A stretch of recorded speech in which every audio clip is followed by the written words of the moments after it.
Welcome back. All right, so one game in the books. We've got 5 more to go.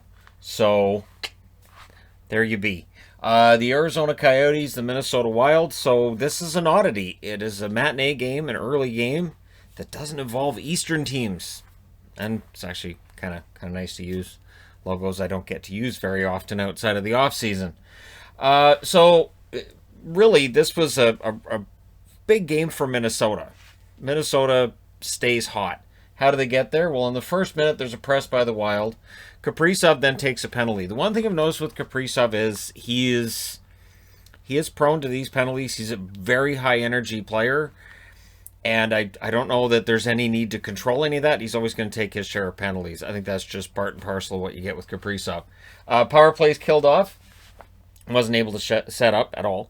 The shots were 1-0 for the Wild at 5 minutes, which I thought felt like an old Minnesota Wild game. There were parts of this where it felt sort of like Minnesota games of years past, where it was kind of a slog to get through at times. Ronta stops the Spurgeon chance. Good start for him. He would be recognized as one of the stars of the game. Post then for Kajula. Schmaltz has a breakaway, stopped by Talbot. Talbot's very good on breakaways. We found that out the last couple of games he's played. The Wild pressed with 8 minutes left, but they didn't get any shots. The total in the shots at that point were 4 apiece, and then the 5th shot for Arizona goes in. It's Kessel from Krause at 13:27. So it felt kind of like Arizona was, doing their best Arizona game, and to that point it was succeeding. The Wild then pressed to answer, still not getting shots. They were being boxed out by Arizona very, very well. Bukestad then fired one wide, and then there was some nice end-to-end action after that. So we did see the action pick up. Last minute, there were some chances for the Wild. Ronta makes saves. So we go to the second period, 1-0 Arizona. 20 seconds in, the Wild get a power play, which coming into today was at 7.5%, which is worse than the league. And it sucked, and it was killed off. And that's just how that works. The Coyotes then get a power play. Evison was not impressed with that, and understandably. That was killed off as well, though. That's 19 out of 20 at that stage that Arizona had killed off in a row. Rask then gets a goal to tie it up from Zuccarello and Kaprizov at 6:35.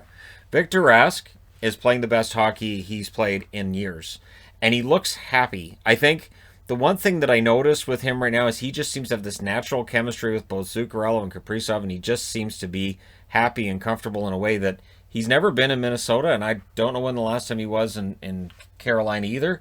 That trade kind of looks okay. I think they owe Paul Fenton kind of a gift basket because his deals have turned out to be all right. Speaking of which, that was on a rebound that one went in, and then Fiala tries to get a lead for the Wild shortly after that. So Kevin Fiala, another addition of Mr. Fenton.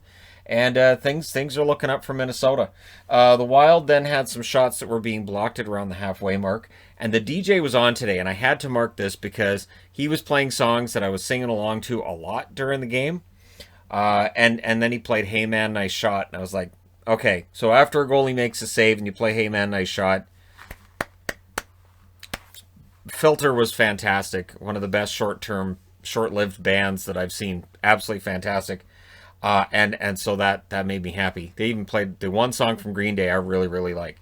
So, Ronta then denied Kaprizov. That line, absolutely fantastic every time they were on the ice. And I think this is the big difference between the Minnesota Wild this year and years previous, is that there's an energy. There's a offensive flair that line gives them that they haven't had for a very long time. I'm thinking back to like Gaborik days to find that kind of offensive flair where you get brought out of your chair every time the guy touches the puck. That's the kind of level of excitement that Kaprizov brings to the game. Then with 5:12 left, there was a delay of game call against, I believe it was Chychrun. And it shouldn't have been. And I'm saying that in all honesty. I think it was deflected out more than shot out.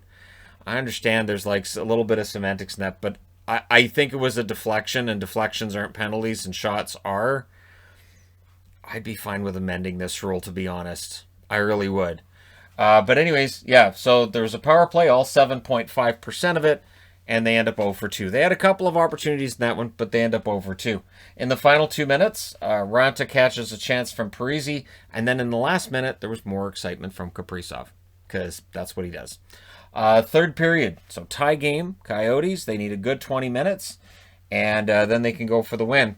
The Coyotes get the first minute chance in this period, unlike periods 1 and 2, where it was Minnesota's. It's Pitlick that had the chance, and then Dvorak had a chance that was stopped as well. So Coyotes looking for the steal early.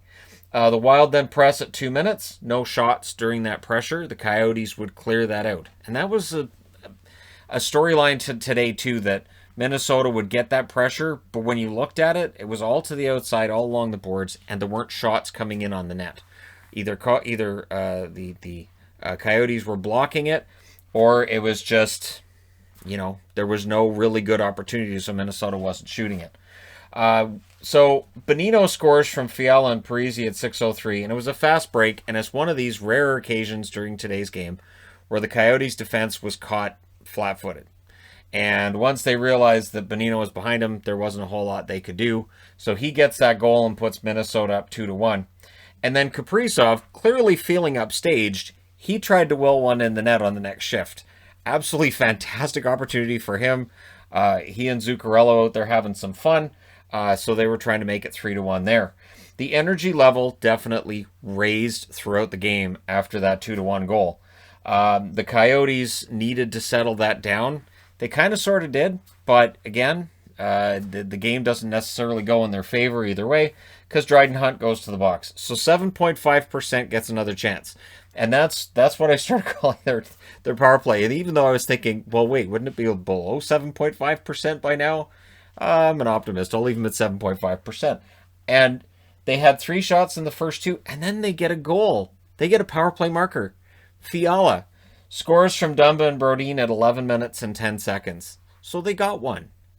They got it. And, so that made it 3-1 in favor of Minnesota. And at that point, it was pretty obvious Minnesota was going to win. This was just a matter of by what score. The Coyotes did press for an answer. Susi the other way. He gets a chance that stopped with 5:20 left. Raanta would hold the next shot that came in on him. And again, just Raanta, good game for him. Coyotes just didn't have that finish, and Talbot was there when they tried. Kaprizov was denied again. That line, absolute magic when they're on the ice, and Kaprizov at that stage had 8 shots in the game. 8 in this game. And he's not one of the 3 stars for reasons that escape me. So, 2:50 left, the goaltender gets pulled. The announcers noticed that it didn't even look like Tocchet called him, just Raanta decides, okay, I'm coming off. And so the 6th attacker goes on. Either way, it doesn't really make a big difference here because Arizona was unable to get prolonged chances at the net, 6-on-5. Zuccarello and Kaprizov then bungled up an empty net try. And again, I agree with the Minnesota announcers on this. Just take the shot. When you have a shot at the empty net, don't try to get cute. Don't, it's not like the other night when Rantanen could have plugged it in and went, no, gets McKinnon to come over and do it. That was just the 2 of them on their own. In this case, just take the shot at the net because it was deflected out. And at this point, it's 3-1. Yes. Are Minnesota going to win? Yeah, probably. Do you want to give Arizona that breath of life? No, absolutely not. So hit the empty net. But they're bailed out because the empty net goal was scored by Eriksson Ek from Parise at 19:55. And when I say scored, I mean it was awarded to him when he was tugged down while he was in on the empty net. So for 2 opportunities in their last 4 games, they've had an empty net goal awarded that didn't actually go in the net. I believe the last one was Brodin. So, Minnesota wins this one 4-1. They go to 17-8-1. They pull into 2 points, within 2 points of Vegas for first place in the division. The Arizona Coyotes dropped to 12-12-4. They are 4 points back of the Avalanche, who are 4th place. And the Avalanche do have games in hand on Arizona. So it gets tough for them. Shots in this one favored Minnesota throughout at the end of the day. 9-6 in the first, 14-6 in the second, and 11-10 in the third. Arizona played well. And then the turning point was 6:35 into that second period when Rask gets that goal, and then Minnesota just had that momentum. They outshot them 34-22 in the game. Power plays, Arizona 0 for 3, Minnesota 1 for 3. Hits, 19 to 15 in favor of Arizona. Blocks, 14 each. 3 stars, Fiala, Talbot, and Spurgeon. Again, I don't know how Kaprizov doesn't get in there, but yeah, Spurgeon had a good game too. There were a lot of players at the end. Zuccarello you could put in the 3 stars. There were a lot of players from Minnesota that played well. And so the hype train continues to roll for Minnesota. Raanta saves 31 out of 34. Very good game for Antti Raanta.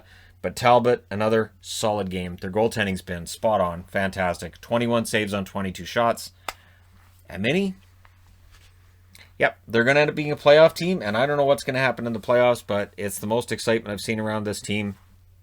Again, I want to go back to the Gaborik days in terms of excitement around this team. We'll see whether or not they live up to that hype when we get to playoff time, but we're still about a half a season from then. Sorry, let me know your thoughts regarding this game in the comment section below. As always, don't forget to hit like and subscribe. If you're browsing your way through, you just happened upon this video. Thank you guys so much for watching, for all your support. I will talk to you again soon.